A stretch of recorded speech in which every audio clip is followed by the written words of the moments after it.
सबर, खामोशी और ला तलकी बेहतरीन इंतकाम है।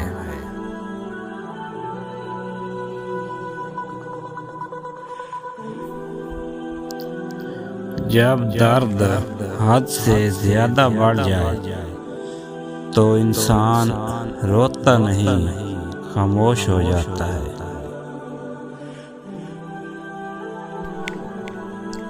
जो इंसान जितना खामोश रहता है वो अपनी इज्जत को उतना ही महफूज रखता है।